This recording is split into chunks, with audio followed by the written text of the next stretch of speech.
The 2014 Global Peace Index is out, and that's an annual report which is released by the nonprofit Institute for Economics and Peace. And what they do is they rank 162 countries, quote, according to a complex set of indicators that gauge the absence of violence and political instability. These include a nation's level of military expenditure, its relations with neighboring countries, and the percentage of the population held in prison. So, first, let me go ahead and give you guys the least peaceful countries. A lot of these are not surprising, but you have number 10, North Korea. I'm actually kind of surprised that they're only number 10. I thought they might be higher, but I guess it's because they're not technically, actually fighting somebody right now. I mean, them and South Korea always beef, but they're not actually in the middle of a war right now. So North Korea, number 10. Number 9, Pakistan. Number 8, the Democratic Republic of the Congo. Number 7, the Central African Republic. Number 6, Sudan. Number 5, Somalia. I thought Somalia would have been higher on the list too.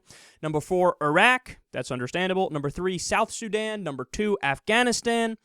You could thank us for that one. And number 1, Syria.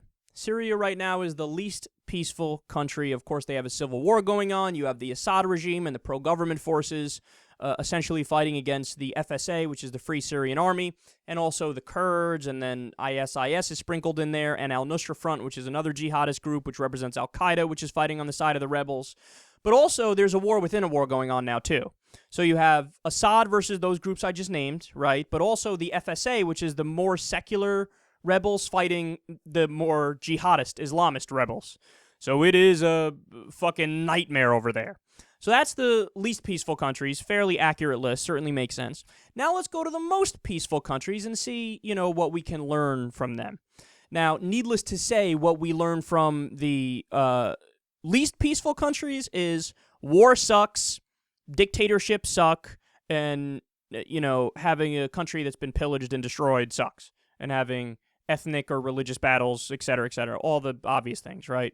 So for the most peaceful countries, we have number 10, Norway. Lovely. Number 9, Belgium. Number 8, Japan.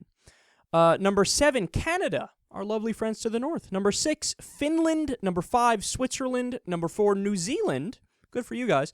Number 3, Austria. That's perfectly random. Number 2, Denmark. And number 1, Iceland. Now, do you notice something about the overwhelming majority of the countries on that list? Let me think about it. Yeah, it would appear that most of them are pretty frickin' liberal. In fact, they are what we call social democracies, which means they have a very similar system to the U.S. in many respects, in the sense that it's a hybrid of regulated capitalism and government, which is socialism, right? It's a mix. But actually, these countries are further to the left on the political spectrum than the U.S. So it's less capitalism, and it's more strictly regulated, and it's more socialism or government. It's a perfect hybrid, a perfect mix. So these are more liberal places by and large, and also a lot of them, / most of them actually, are Scandinavian countries. How many times have we gone over this, man? How many stories have we done? Whether it's the countries that self-report being the happiest in the world. And of course, there's like the UN Happiness Index or something, according to that also. Whether it's per capita middle-class income, whether it's the quality of life or quality of healthcare systems or vacation time or you name it. You pick the fucking category, and I will tell you how Scandinavia dominates the competition. Okay, now why is that? Well, it all goes back to what I just said. They are social democracies. They have found this perfect balance where you still have capitalism, which harnesses human nature to a certain extent, but it's very regulated to stop the abuses and to stop the obsession with purely focusing on profit, right?